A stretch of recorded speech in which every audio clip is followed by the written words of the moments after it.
Hello guys, welcome to another Revising 5 with me, Mr. Schmarler. Today we're looking at 3.6 staff development and we're specifically focusing on apprenticeships, okay? As I said, this has come up in the exam before, so it's really worth you knowing what they are because it's not a very big section in the book. Right, so let's start with an apprenticeship. What is it? So basically it's a course lasting roughly 2 to 3 years depending on the qualification going for.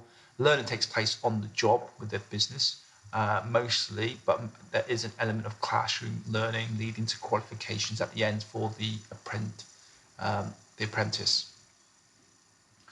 Why it benefits the business to hire apprentices is they are cheaper to train rather than hire skilled workers, okay? So the apprentice wage at the moment is £4.15 if they're in their first year, then it goes to minimum wage. So they're a lot cheaper because once they're qualified, you have to pay them what the going rate for that role is, okay, which is usually much higher than minimum wage. Another benefit is you can tailor this training to specifically match the needs of the business. So if you're a plumber, you can train the apprentice to plumb and do things in the way that a business likes it done, okay?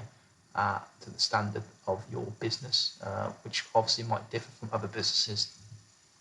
As a business, you may receive a government subsidy, so basically money for you to take on apprentices, okay, to help train them, because obviously you've got to put them through their qualifications, you've got to train them, okay, but the government offers a bit of money for that, that's going to be a massive incentive to you. There's improved loyalty, okay, so if an apprentice starts with you, you hire them, okay, they feel they're quite loyal to you, which means retention is going to increase and your productivity is going to increase because they've been there a long time. With apprentices, you can plug any skill shortages.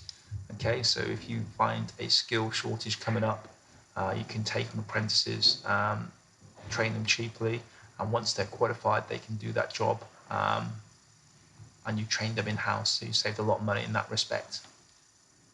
Another benefit is the work is actually productive. So they spend about 80% on the job doing the work. So they're actually doing the work, they're learning while they're doing, okay? So if it's a plumbing apprenticeship, the plumber apprentice will actually be fixing pipes, installing boilers, so on and so forth, which is going to increase your productivity and overall increase your sales.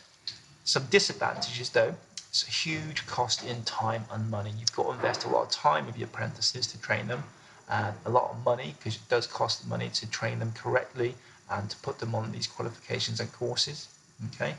And the apprentice may leave before finishing, so it's wasted money, okay? So as a business, you can recoup some of that cost back. However, not all of it. You might have spent 2 years, 3 years putting all the money in, invested in these apprentices, and they leave, so you're left with nothing really. You're left with a job vacancy and maybe possibly a skill shortage. And apprentices make mistakes which can be very costly to you.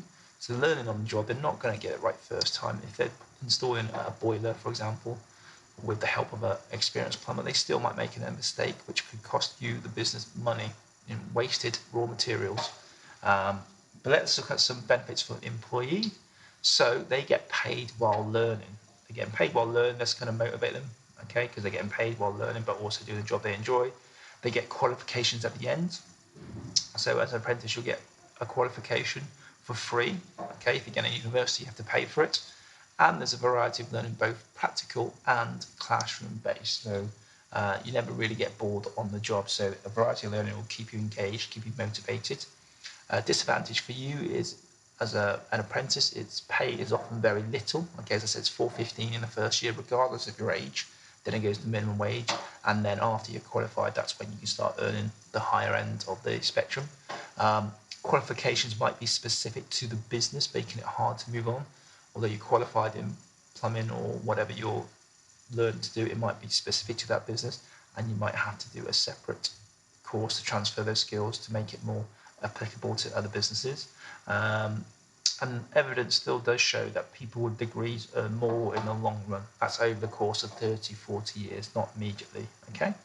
So sometimes you'll be asked the benefits and drawbacks for the business. Sometimes you might be asked the benefits and drawbacks to the apprentice, okay? So make sure you read the question carefully.